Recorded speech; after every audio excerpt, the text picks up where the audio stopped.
greet you from Lucas Oil in Indianapolis, or are we by the bay? The faithful are serenading Trent Williams as the Niners win 48-27.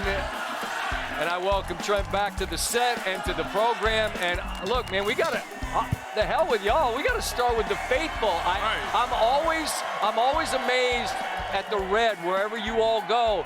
We're a long way from the bay, but you all feel right at home. What is it like to have this type of support wherever you go? The biggest advantage you could ever imagine in football. You know, this is the first time in my career that I can guarantee that, you know, we can go away and we don't even have to use silent count most of the time. Or, crazy, right? You know, I've never been a part of making a home team use silent count. And, you know, that's the faithful. That's the faithful for you. You know, and I was talking to somebody about that earlier. I feel like what it is an organization that has such history. And what it is to me is that there are generations that watch Joe do it and Steve do it, and then they pass it down to their kids, and it's all across the country. And there are a bunch of organizations that have that, but to play for one, you feel it in an advantageous way, don't you? 100%, 100%. The faithful is all across America, not just in the Bay, not just in California. And like you said it, those guys won a lot of championships. Yep. They had the state of California in the palm of their hand for most of their career. So, sure. You know, we just reaping the benefits. Well, all right, all love to them, but let's talk about the men in the arena and the people that put it on tape on the field. Right. Your offense, I talked to Morstead, the punter. I said, you don't work. I mean, he literally hasn't punted since November. That's crazy. What is it about the tempo, the rhythm, the play calling that is working at a level like this? What leads to it all? You know, it's just having all our pieces, you know, and we still down a couple. Yeah, right. Pearsall didn't go tonight. Down, we're just down Ricky, but when you have George, Christian, you got Jauan, I mean, you got KB, you got D-Rob, all those guys on the field, it's pick your poison, you know, and Brock processes things so fast, he gets the ball to the right guy constantly, and that's how we get going. This is his first ever 5-touchdown game. It's the first ever Monday night game for a Niner quarterback with 5 touchdowns, which is crazy. Because of the guys that I just mentioned, like legends, all-timers. All right. But what are you seeing from him in a season that I had to imagine at times was frustrating because of the toe and like, man, let me get out there with my guys. But what are you seeing from him right now? He's resilient, and he has a certain piece about him right now to where he can't get rattled, you know, and he's just really confident in his abilities. He's really confident in his scheme, and it seeps out his pores, and the whole offense can feel it. And, you know, he's our leader, and we follow him. I had a lot of company and people going, wait a minute, San Francisco has a direct path to the 1 seed. I hadn't considered that. Right. But now that you know it, and you're home for the next 2, and they're Chicago and Seattle, it's good on good. I get that. But as you all realized the path that was in front of you, what was the sense among your group about what was going to be required to get that done? Because it's a hell of a game changer. Yeah, just tunnel vision. I told the guys, man, we got to have tunnel vision. We gotta take this thing one week at a time. We got 3 back-to-back 10-win teams, playoff teams that we got to go head-to-head, you know, and try to allow us to accomplish one of the goals we set out at the beginning of the year. So it's obviously going to be an incredibly hard road, but I think we have the team to do it, and we have the confidence to do it. We just got to take it 1 week at a time. I was on my guy Murph and Marcus on 680. That's KMBR out there by the bay. The folks out there know what I'm talking about. And we were talking about your coach, and I said, man, I think Shanahan is as good a coach as there is in a National Football League. 100%. And I think this is the best job he's ever done, given all you've lost. You lose Fred Warner, I don't know how you can keep going, but you all, and both. Both. I understand, but to me, Fred's is the heart and soul of that side of the ball. Correct. What has been what you've observed that you would give him the most credit for this year? Anything specific that would make sense to us, maybe? Just standing up in front of the team where, you know, you lose Fred, you lose Nick. When that news hit in the locker room, it's impossible not to get down, right? When you look at Fred, look at his ankle, you know, and how those things worked out. Right. Really tough. All right, for the folks at home that maybe can't make out what they're saying 1 more year. 1 more year, yeah. What do you got to say about that? I'm nowhere near done, so yeah, we got a few years. He says he's nowhere near done. He's going to run it back. The show goes on. show goes on. It's the Wolf of Wall Street. I'm not leaving. I'm not leaving. I ain't going nowhere. Hey, about that, though, about that, you're 37. Correct. If you stayed 7 more years, you'd be the same age as Phillip Rivers. I know, right? As a peer of a guy that comes back off of the couch to perform as he did tonight, how would you describe what that man did? Impressive. Right? Impressive. I mean, for lack of a better word, super impressive. For him to be 44, not only just the age, but to have 5 years away from the game, and then to come back mid-season, like we're all in, you know, it's what, week 15, week 16, like we're in our stride, you know. For him to come from coaching, you know, just chilling with his kids and come out here and march the ball up and down the field for, you know, the majority of the game. You know, we got our stops and obviously that helped us get the win, but I mean, Phillip Rivers played his butt off. Yeah, he did, and as well as he played, Brock was even better. We alluded to the night that he had, and as just sort of a final thought, let you get to your guys, just the path that's in front of you, right? I mean, it's an organization that's done it, and I feel like you all, I said it to Joe, you guys have been hiding in plain sight. Everyone's talking about maybe the Rams and the Seahawks and Philly and this and that, and then the path for you all, and you've been close. It's right there in front of you. Yeah, What's the sense of what these next couple of months potentially could be like for you, the sense of optimism? Oh, man, super optimistic. You know, when you set out those 4 or 5 goals at the beginning of the year, and I'm pretty sure majority of the teams have the same goals. Yeah, but not every team could. Not everyone can achieve it. You guys could achieve it. Of course, and it's realistic for us, but to actually do it, you still got to go and play those games no matter how good you look on paper, no matter how many All-Pros, Pro Bowlers you got to go and play the game. And we've had to play the game for, what, I don't know, even know this is week 16, week 15. So we've been committed to this process. And for it to finally start to unfold exactly how we wanted it to, it's super appeasing. And it's just, you know, I know we have the team to do what we want to do.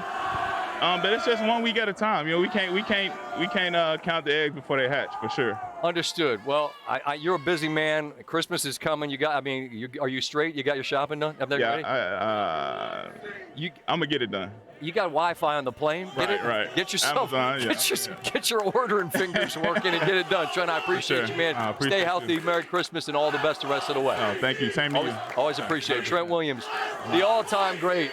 The DAP was not immaculate, but it was close. We tried our best. Yeah, it was cool. You know, to be out here playing against Phillip Rivers and the Colts, like they're a great team, but just more than anything, just, you know, taking it one drive at a time and, you know, as an offense, just having a standard and trying to play with that standard and with the guys that we have out there, man. So to go out and execute like we did and to keep doing that, just really proud of those guys, man. Just everybody in our team, just defense getting stops at clutch moments and the turnover at the end of the game to seal it with D winners. Like, just feels good to, you know, to play together as a team and win on the road, tough environment. Monday Night Football, Phillip Rivers, like they got, you know, some momentum over there and stuff. So just a huge win for us. I think it's as simple, and Shane said it in the locker room, as we signed up for 17. Obviously, I didn't sign up for all 17 of them, but yeah, you signed up for 17. And I just remember having to live that in years past. I mean, it's our job, you know, to stick and bring it and give everything we got in every game, whatever game you're in, regardless of the situation. And that's to me the matter of fact route. The other part of it is it's the National Football League, and you've all dreamed of playing in this game as a kid. And if someone asked you again, you know, would you play if y'all were going to be 2-14 like some of these teams are? If you had 2 games left, heck yeah! What do you mean we get to play an NFL football game again? So, I think those are the 2 simplest routes to take. But it's first and foremost our job to go stick and you know, do the work we've been asked to do, and you know, we've come up short. But what we've been asked to do is give our best effort, and so that's what has to be done. You know, these next few days of preparation, which on a short week with Christmas on Thursday, and then a division opponent that's on fire right now. So we'll have to bounce back in a hurry.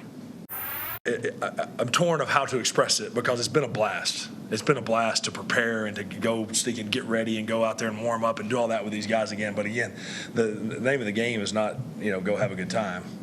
It's to help find a way to lead your team to win, and we've come up short here these first 2. But I've been a part of less percentage chances of getting in and got in before. So you'll certainly won't hear me losing hope here as we prepare next week. Ryan Clark alongside as he is every Monday night. Hey, he didn't play defense, man. It's not his fault. Not his fault. The Colts defense couldn't get off the field. The main focus of your tape tonight is going to be on what Purdy did. Yeah. But first, I'm interested in what you saw tonight from Philip Rivers. First off, two things. Philip Rivers is a Hall of Famer. Okay. And number two, if he ever decides that he doesn't want to coach high school ball, he can be a head coach in the NFL whenever he wants to. He's a leader of men. But more importantly, I was so skeptical when he decided to come back because I thought about me 5 years after football. I thought about myself at 44. That's not Philip Rivers. That sort of will, that understanding of offensive play, being able to anticipate what the defense is giving you, but the ability to inspire, the ability to raise the level of the people around you. When I talked to Zaire Franklin before the game, he said Daniel Jones had done so much for this team and he's still around. But if anybody else had to come here and replace him, it could only be somebody like Philip Rivers. And that's not based on what that man did in 2008 or what that man did in 2010. That's based on who Philip Rivers is today. And those kids he talked about that he's in charge of as a head coach in high school. How lucky are they? Maybe last week they could have been a little bit skeptical and say, you know what? Coach just went out there and did it. He wasn't scared.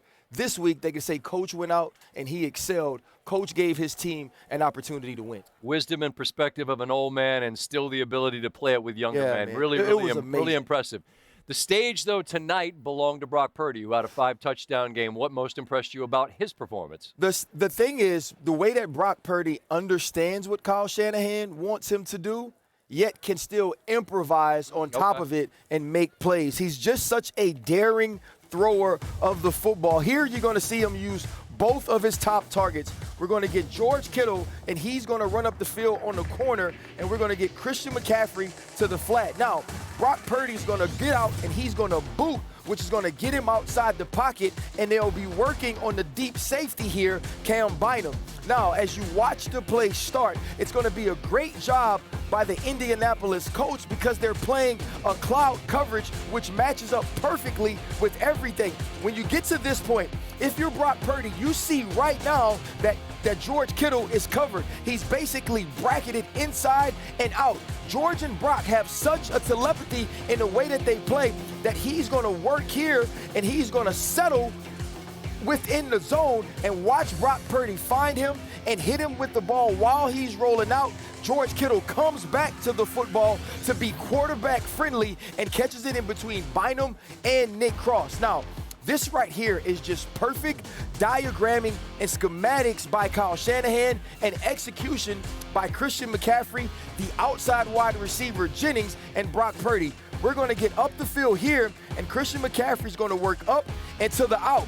The two people that we need to focus on is here, the corner, who's going to be playing cloud, and the inside hook defender, who will be working inside out on Christian McCaffrey. Now, as the play starts, you see it again, it's going to be red too. So the corner on the outside needs to have vision to Christian McCaffrey. If we pause it right here, the corner, if he was paying attention, he'd be looking inside to Christian McCaffrey, and he'd be able to fall off, understanding that the hook defender isn't going to get whiffed.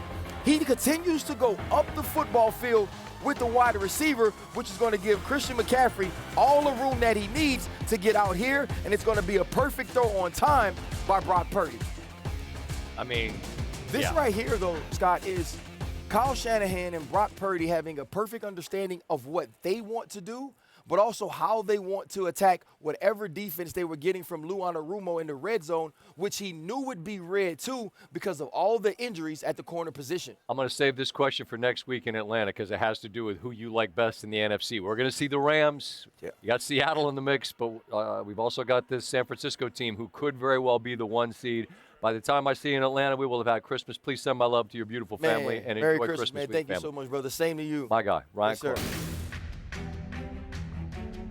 NFC is rugged at the top. There are some heavyweights. San Francisco controls its path, however, for the 1 seed in the bye. Seattle holds the spot for now. They visit the Bay Area, Santa Clara, the final week. Meanwhile, in the AFC, the loss for the Colts clinched playoff berths for the Jags, Chargers, and Bills. Back to San Francisco, and that path to the 1 Some thoughts afterwards, beginning with their head coach.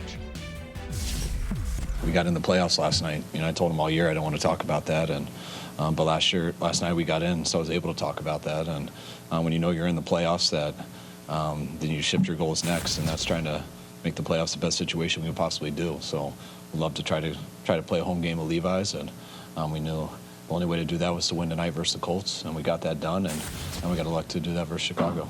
Let's go. Let's go. You know what I'm saying? Turn me up, man. Turn me up. It's just, that's the type of that turn me up, man. You know what I'm saying? So to come out, we gotta finish it. You know, gotta finish it. It's like, you know, making a good crossover and not hitting the three. You gotta finish it.